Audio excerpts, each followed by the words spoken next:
여러분 안녕하십니까? 금남일의 골드인사이트입니다. 지난 2025년 한 해는 전례 없는 금과 은 가격의 상승이 일어났던 한 해입니다. 굉장히 의미가 있고 큰 성과를 낼 수 있는 그런 한 해였다라고 생각이 됩니다. 최근에 금 가격도 그렇지만 은 가격이 우리가 생각했던 것보다도 너무나도 빠른 속도로 올라가다 보니까 많은 분들이 과연 이 시세가 적당한지, 이 시세에서 폭락의 징후는 없는지 불안감을 꽤 많이 가지고 계시는 것 같습니다. 문의도 주시고 걱정도 많이 하시는 것 같습니다. 그래서 오늘은 CME 그룹에서 분석한 2026년도 금과 은 가격에 대한 전체적인 펀더멘탈과 기초 자료를 여러분들께 알려드리고자 합니다. CME 그룹은 전 세계의 선물, 옵션, 파생 상품을 다루는 어마어마한 회사이기 때문에 이쪽에서 제시해주는 기본적인 자료들은 우리가 투자를 하는 데 있어서 이정표와 같은 역할을 하니까 오늘 영상 끝까지 잘 시청해 주시기 바랍니다.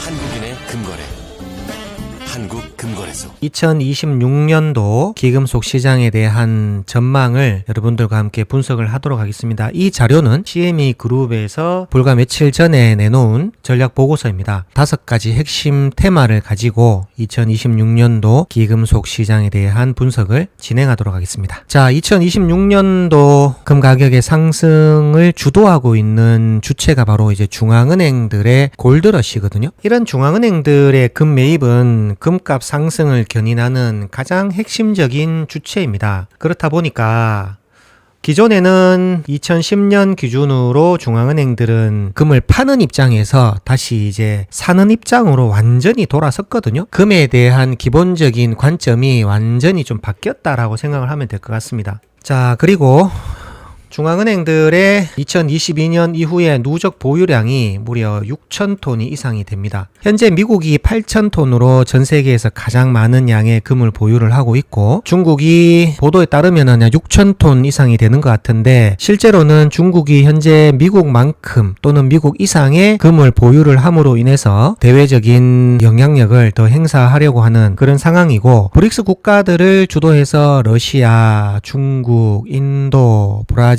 남아프리카 공화국, 최근에는 덴마크, 폴란드 이런 나라들도 중앙은행들이 굉장히 많은 양의 금을 현재 매수를 하고 있는 그런 상황이잖아요. 그러한 수요들이 아마 2026년도 미래에도 계속될 것으로 예상이 됩니다. 설문조사에 따르면 대다수의 중앙은행은 앞으로도 금 보유량을 계속 늘릴 계획이라고 밝혔다고 합니다. 이 이유는 아무래도 기축 통화인 달러에 대한 대외적인 신뢰도가 낮아진 상황이고, 과거와는 전혀 다른 양상으로 흘러가고 있다. 그렇기 때문에 중앙은행들이 끊임없이 금 매입을 늘려간다. 이런 내용으로 이해를 하면 될 것 같습니다. 자, 2026년에는 금의 새로운 규칙이 만들어질 것이다 라고 보입니다. 전통적으로 이제 실질 수익률이 하락을 하면 금 가격이 상승하는 반비례 관계를 보여왔었습니다. 그런데 현재는 실질 수익률도 상승을 하고 금 가격도 사상 최고치를 향해 가고 있는 정말로 이례적인 이런 현상이 지금 발생하고 있는 거거든요. 이러한 것들이 결국에는 코로나 팬데믹 이후, 러우 전쟁 이후 러시아의 해외 달러 자본이 동결되는 이러한 현상들이 전 세계 중앙은행들 입장에서는 달러를 다른 관점에서 바라보는 결정적인 모멘텀으로 작용을 했다. 이렇게 보여지거든요. 역사적으로 금 가격은 실질 수익률 과는 반대로 움직였습니다. 하지만 최근에는 높은 수익률에도 불구하고 금값이 사상 최고치를 경신하는 등 오랜 상관관계가 약화되고 있습니다. 이 이유는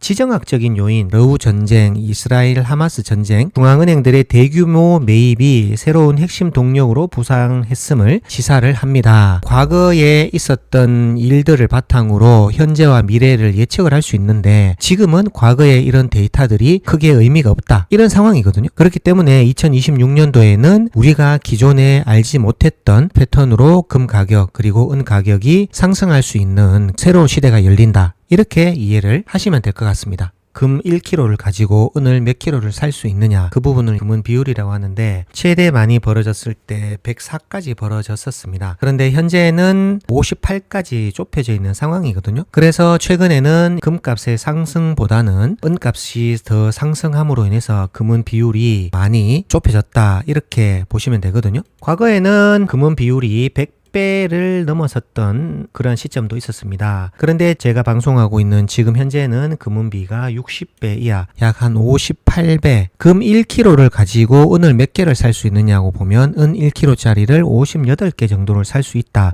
이렇게 보는 거거든요. 이 그래프를 보게 된다면 금이 먼저 가격을 선도를 했고요. 그 다음에 은이 공격적으로 추격을 했다. 금이 중앙은행의 정책에 먼저 반응해서 추세를 주도를 하면 은이 뒤늦지만 더 강한 움직임을 보이는 경향이 있습니다. 그래서 2026년도에는 금은 비율이 좀 더 좁혀지면서 투자 전문 애널리스트들이 금은 비율이 아직까지 낮다, 그래서 금은비가 더 좁혀질 수가 있고, 역사적으로 가장 좁혀졌었던 1대 12.5까지 좁혀지게 된다면 실버바 가격이 국제 트로이 온스당 320불까지 갈 수 있다라는 그런 전망치를 내놓았거든요. 320불까지 간다고 하면 현재 국제 시세가 80불 선인 걸 감안하면 약 4배가 더 올라갑니다. 실버 가격이 현재 600만 원인 가격을 감안을 하면 4배 상승이 생긴다고 하면 2,400만 원이라는 수치를 우리가 생각해 볼 수는 있습니다. 하지만 이 부분을 너무 집착을 해서 320불까지 갈 수 있다는 이 사실에 너무 집착해서는 안 될 것 같습니다. 가격의 정책의 변화, 어느 정도까지 금은 비율의 조정으로 인해서 금액이 올라갈 수 있다라고 예측만 하시면 될 것 같습니다. 그 다음에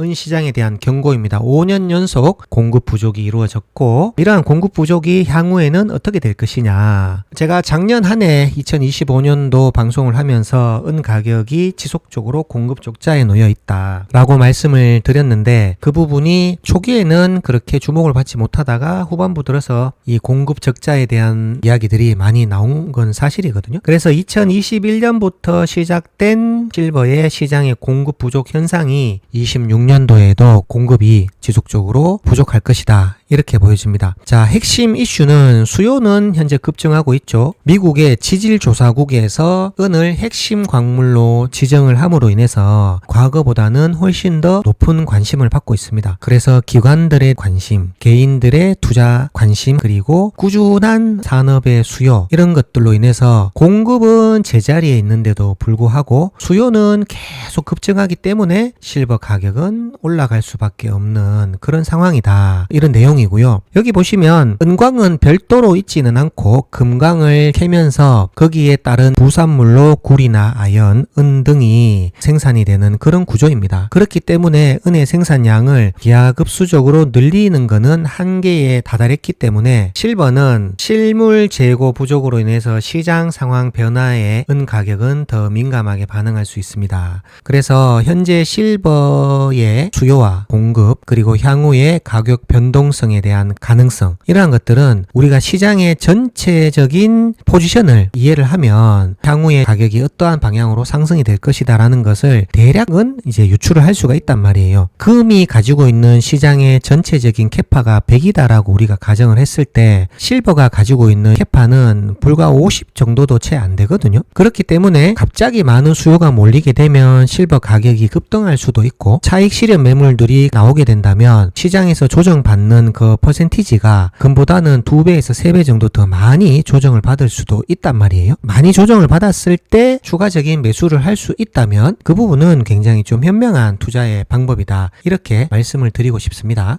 2026년도에 귀금속 시장의 핵심 변수는 아무래도 백금과 팔라듐, 이렇게 보시면 되거든요. 팔라듐은 저희가 뭐 별도로 지금 공급을 하고는 있지는 않으니까 여기에서는 굳이 언급을 할 필요는 없을 것 같고요. 백금에 대한 관심도 우리가 가져볼 필요는 있는 것 같습니다. 2025년도 한 해 동안 백금이 무려 154%까지 상승이 됐거든요. 금이 약 한 80% 정도 되니까 백금이 오히려 금보다도 훨씬 더 나은 성과를 보이고 있습니다. 백금 같은 경우에도 지금 자동차의 촉매제로 많이 또 사용이 되거든요. 18K 합금 기술이 비약적으로 발전함에 따라서 백금에 대한 수요가 주얼리에서는 많이 줄었거든요. 하지만 이 백금에 대한 수요가 산업으로는 많이 사용이 됩니다. 그래서 이거는 이제 화폐 자산이 아닌 이제 산업의 원자재로 보시면 되고, 금, 은과는 달리 거시 경제 위기에 해지 수단이 되기는 어려운 그런 존재는 맞거든요. 우리가 일반적으로 백금을 주얼리 원리로 생각을 하지만 실질적인 백금의 사용처는 산업용으로 더 많이 쓰인다. 그리고 자동차 촉매제로 많이 쓰이기 때문에 생산량을 생각을 해본다면 2026년도 귀금속 시장의 핵심 변수는 아마 백금과 팔라듐이 될 수 있다. 그 중에 저희가 판매를 하고 있는 백금에 대해서도 여러분들이 관심을 가지시면 좋은 결과를 가질 수 있을 거다. 이런 생각이 좀 듭니다.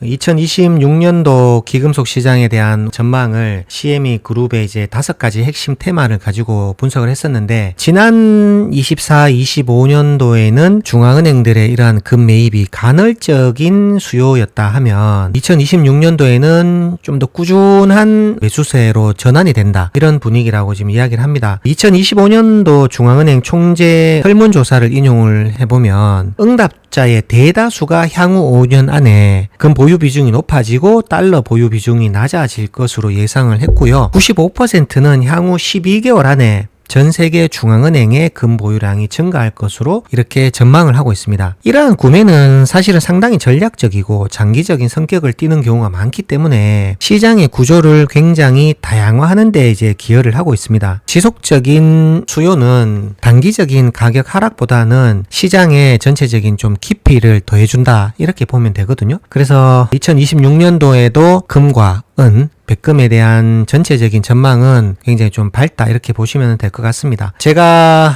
여러분들께 확실하게 말씀드릴 수 있는 거는, 기축 통화인 달러가 만약에 무너지면 그것을 대체할 수 있는 것이 있느냐, 이렇게 물어본다면 기축 통화인 달러의 위상이 과거보다 줄어들 수는 있으나 금으로 다시 변환될 가능성은 저는 그렇게 높다고 보진 않거든요. 미국이 초강대국으로서의 지위를 견고하게 가져간다고 하면 기축 통화인 달러에 대한 대외적인 신뢰도는 다시 회복할 수 있다, 이렇게는 보여는 집니다. 그러한 것들이 우리가 추후에 일정 부분의 차익 실현이 됐다고 하면 매도를 할 수 있는 타이밍을 잡을 수 있는 시그널은 반드시 될 수 있을 거다, 이런 생각은 하거든요. 그래서 오늘은 CME 그룹이 전망하고 있는 귀금속과 금, 은, 그리고 백금에 대한 시장 전망을 여러분들께 안내를 해드렸습니다. 2026년도에도 금남일의 골드인사이트에서는 최대한 신뢰할 수 있는 그런 정보를 전달해 드리도록 하겠습니다. 금남일의 골드인사이트 많은 사랑 부탁드리겠습니다. 오늘 방송 여기서 마치겠습니다. 금남일의 골드 인사이트. 이것만 기억하세요. 한국인의 금거래, 한국금거래소, 고순도 골드바를 전국 110여 개 매장에서 금방금방 모바일 앱으로도 한국 1등 금거래소, 한국금거래소, 실버바도 한국금거래소.